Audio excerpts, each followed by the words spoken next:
기준금리가 다시 오를 거라는 관측이 확산하고 있습니다. 소비 지출 증가와 주택시장 반등 지표들이 나오면서 다음 달 기준금리가 또 오를 거라는 전망입니다. 최근 4월 소매 매출액이 증가했다는 통계가 나오자 연방중앙은행의 추가 금리 인상 관측이 확산하고 있습니다. 물가를 진정시켜야 하는데 소비가 늘고 주택시장이 뜨거워지면 중은이 긴축의 속도를 낼 거라는 겁니다. RBC 경제 전문가는 다음 달 12일 중은이 금리를 0.25%포인트 인상할 걸로 봤습니다. 비모 전문가는 앞서 1분기 GDP와 4월 인플레이션, 강력한 고용 시장을 들어 금리를 올린 중은이 지금은 주택시장 반등 지표에 촉각을 곤두세우고 있을 것이라고 전했습니다. 보통 금리가 오르면 모기지 대출이 줄면서 주택시장이 둔화하기 마련인데 집값 하락세가 멈추고 다시 반등하는 건 아직 그 지점까지 도달하지 못했다는 증거라고 설명했습니다. 물가를 잡아야 하는 시기다 보니 경제 지표가 좋으면 좋을수록 금리 인상 가능성이 더 커질 수밖에 없다는 겁니다. 중은과 업계 관계자들은 경제 지표들을 들어 기준금리 인상 효과가 점점 줄어들고 있다고 경고하고 있습니다.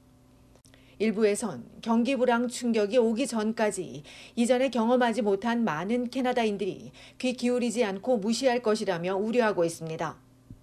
앞서 중은은 여전히 인플레이션이 매우 높다며 물가 상승률 목표치인 2%로 낮추기 위해 갈 길이 멀다고 지적하며 기준금리를 4.75%로 올린 바 있습니다. 중은의 차기 통화정책 발표가 7월 12일로 예정된 가운데 오늘 영국 중앙은행은 기준금리를 연 5%로 예상보다 큰 0.5%포인트 올렸습니다. 한편 4월 소매 판매를 보면 대출 비용과 소비가 소득을 앞지르면서 일부 소비자는 위기를 느끼기 시작한 것으로 업계 관계자는 분석했습니다. 소비가 계속 이어지면서 소매 매출액은 증가했지만 이는 가격 인상 요인이 크며 또 소비 증가 속도도 둔화했다는 겁니다. 실제로 가구나 가전제품 구매는 3월과 비교해 크게 감소한 것으로 나왔습니다.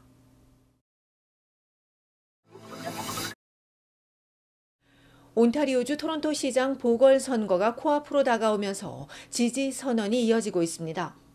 올리비아 차오 후보가 여전히 큰 차이로 선두를 달리는 가운데 덕포드 온주 수상은 차오 후보가 당선되면 재앙이 될 것이라며 2위인 마크 손더스 후보를 지지한다고 밝혔습니다. 손더스 후보는 차오 후보를 이길 후보는 자신뿐이라는 메시지를 전하고 있으나 지지율은 크게 달라지지 않고 있습니다. 존 토리 전 토론토 시장도 지지 성명을 발표했지만 너무 늦었다는 지적입니다. 토리 전 시장은 토론토시를 이끌고 매일 함께할 최고의 선택은 애나 바일라우 전 부시장이라며 적극적인 지지를 호소했습니다. 이런 가운데 조시 멜로우 후보는 자신의 공약을 강조하며 유권자들이 현명한 선택을 해줄 것을 강조했습니다. 토론토 시장 보궐선거는 오는 26일 월요일에 진행됩니다.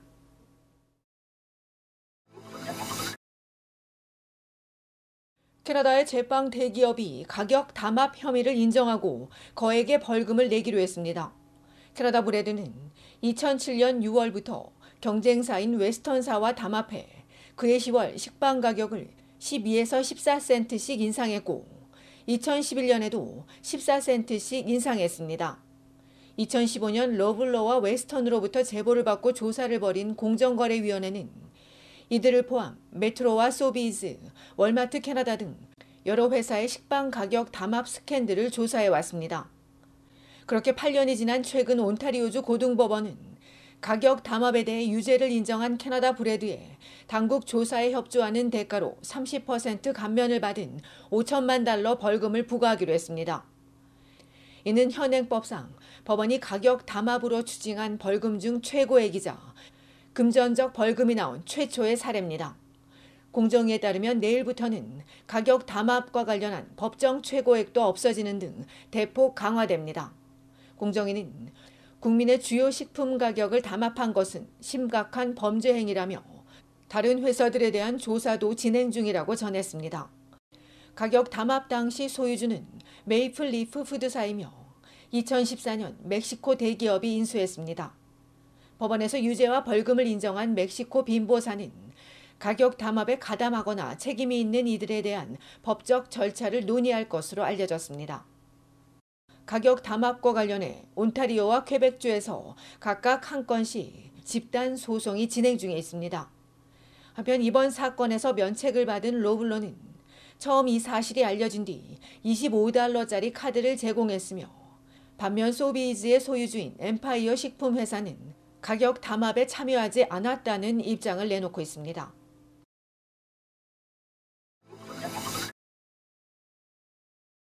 대서양에서 실종된 잠수정 타이탄을 수색 중인 미국 해안경비대가 잔해를 발견했다고 밝혔습니다. 다만 이 잔해가 잠수정과 어떤 관련이 있는지는 오늘 오후까지 확인되지 않고 있습니다. 경비대에 따르면 이 잔해는 오늘 오전 잠수정이 향했던 타이타닉호 침몰 지점 근처에서 최초로 작업에 투입된 원격 수중 탐사 장비에 의해 발견됐으며, 현재 정보를 분석 중에 있습니다. 캐나다 선박이 보낸 해저 로봇이 해저에 도달했고, 카메라와 조명 등을 갖춘 프랑스 연구기관의 심해 잠수 로봇도 수색 작업에 합류한 것으로 알려졌습니다. 이처럼 오늘도 각국 구조대 수색이 계속되고 있지만 잠수정에 채워진 산소가 소진되는 골든타임 96시간이 경과된 것으로 알려졌습니다. 다만 96시간이 애초 부정확한 수치일 수 있고, 탑승자들이 산소를 아낄 수 있어 더 긴 시간 동안 산소를 유지할 수 있을 가능성도 나오고 있습니다.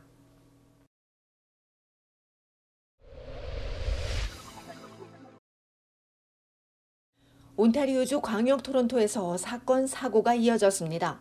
어제 저녁 8시쯤 스카보로의 셰퍼드 애비뉴 이스트와 넬슨 로드 인근 주택가에서 차량 2대가 부딪히는 사고가 발생해 차에 타고 있던 임산부가 크게 다쳐 병원으로 이송됐으나 매우 위독한 것으로 알려졌으며, 두 번째 피해자와 상대편 운전자는 생명엔 지장이 없으며, 경찰이 상대편 차량을 몬 음주운전자를 체포해 정확한 사고 경위 등을 조사하고 있습니다. 이어 밤 8시 30분에는 미시사가 오크우드 애비뉴 사우스와 와니타 로드에서 총기 사건이 발생해 남성 1명이 그 자리에서 숨지고 여성 1명이 중상을 입었습니다.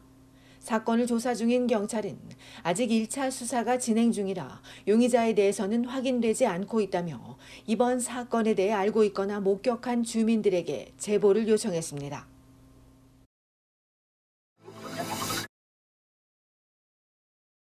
해외여행 중 모르는 사람을 만나게 되면 특히 더 조심해야 할 것으로 보입니다. 최근 독일 여행 중 만난 남성과 시비가 붙은 20대 여성 2명이 계곡 아래로 추락해 1명이 목숨을 잃고 1명이 중상을 입는 일이 있었습니다.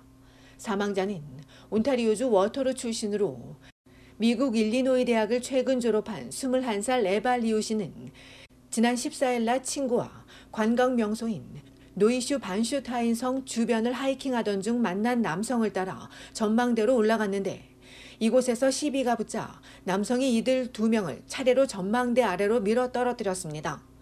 이날 오후 2시 40분경 남성이 리우 씨를 공격하자 이를 말리던 친구가 50여 미터 아래로 먼저 떨어져 중상을 입었고, 이어 남성에게 공격을 받은 리우 씨도 추락해 큰 부상을 입고 이날 밤 끝내 숨졌습니다. 현장 인근에서 남성을 체포한 현지 경찰은 남성이 여성들을 좋은 곳으로 갈 수 있다고 유인한 뒤 범행을 저질렀다며, 성범죄를 저질렀는지 여부에 대해서도 수사를 벌일 계획이라고 덧붙였습니다.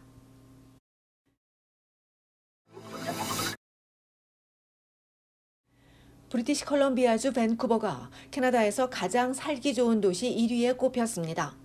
영국의 시사주간지 이코노미스트 인텔리전스 유닛이 발표한 자료에 따르면 지구촌에서 가장 살기 좋은 도시 순위에서 밴쿠버는 전 세계 5위, 캐나다 1위에 이름을 올렸고, 이어 엘버타주 캘거리가 세계 7위, 온타리오주 토론토는 9위에 올랐습니다. 오스트리아의 비엔나가 2년 연속 전 세계에서 가장 살기 좋은 도시 1위에 올랐고, 덴마크의 코펜하겐과 호주의 멜번과 시드니가 3위와 4위, 일본의 오사카도 10위를 기록했습니다. 안정성과 보건, 문화 및 환경, 교육, 인프라에 대한 종합평가를 통해 173개 도시에 대한 순위를 매기는 기관은 코로나19 팬데믹 이후 교육과 건강, 문화시설 등 모든 면에서 개선되고 있고, 특히 아시아와 중동 개발도상국 도시들이 크게 개선됐다며 덕분에 글로벌 평균 점수가 15년 만에 최고치를 기록했다고 전했습니다. 한편 밴쿠버는 이 기관 평가에서 2011년까지 5년 연속 전 세계 1위에 오른 바 있습니다.